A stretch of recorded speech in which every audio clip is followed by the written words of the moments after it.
We're gonna be about Pat Riley calling Kareem Abdul-Jabbar the greatest player ever, and said about his longevity, so on and so forth. What was my thoughts and takes? It's hard to argue against Kareem Abdul-Jabbar. I mean, he was great in high school, great in college, great in the pros. Has the most distinctive shot ever with the skyhook. So it's hard to argue. In points and numbers and rebound. I mean, in championships and MVPs. Um, Even when LeBron passes him, I still look at Kareem miles ahead of LeBron James. But I will always say there's about 10 or so guys you can call the greatest player ever. It just 10 or 12. It just depends on what your criteria is.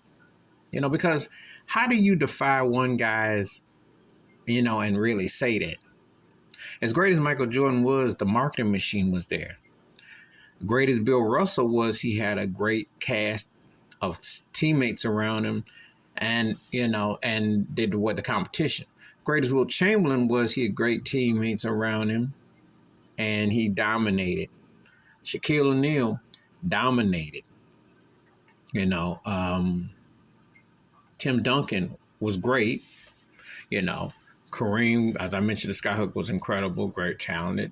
You can think of certain guys that come off the tip of your tongue. Somebody out here right now is going to look at Steph Curry and say that about him because he changed the course of basketball. He has multiple rings. He won with and without Kevin Durant, and he a dominant run. So really, what is your criteria? Now, you can sit here and debate who's better than this and how you rank guys. That's a whole nother story. Some people still say with Larry Bird, how he won, how he was able to culminate, do what he did. I mean, it all depends. So I hate getting into this or that. The problem I have with Pat Riley's situation is this. When he had a chance before the Miami Heat started winning championships, the days before when they were stuck with Lonzo Mourning and Tim Hardaway, the days before they landed Shaquille O'Neal and Dwayne Wade, and then later LeBron James, Chris Bosh, and them. It retired Michael Jordan's number, which I thought was comical. And I don't know if it was, to retire his number, because I'm thinking, well, he ain't Jackie Robinson. He ain't Earl Lloyd. If you don't know about Earl Lloyd, look up Earl Lloyd, first African-American basketball player. So why were you retiring this guy? Because if you were a player, I understand why you'd hold Michael Jordan regard. Now, I understand in your competition, but I know why you're hold him in high regard, because he was good for your pockets. He's still good for players' pockets as this day as we talk right now. But I didn't understand the move by Pat Riley retiring his jersey in Miami. I don't know what that was about. I still ain't figured out. So if Kareem was the end-all be-all for you, why didn't you retire Kareem's number 33? I just look at things like, and I don't know where he's coming from with that, because LeBron James got longevity.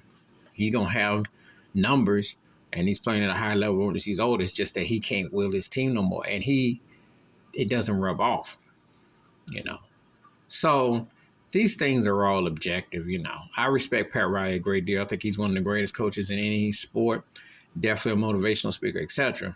However, he should have been and said this about Kareem. And also,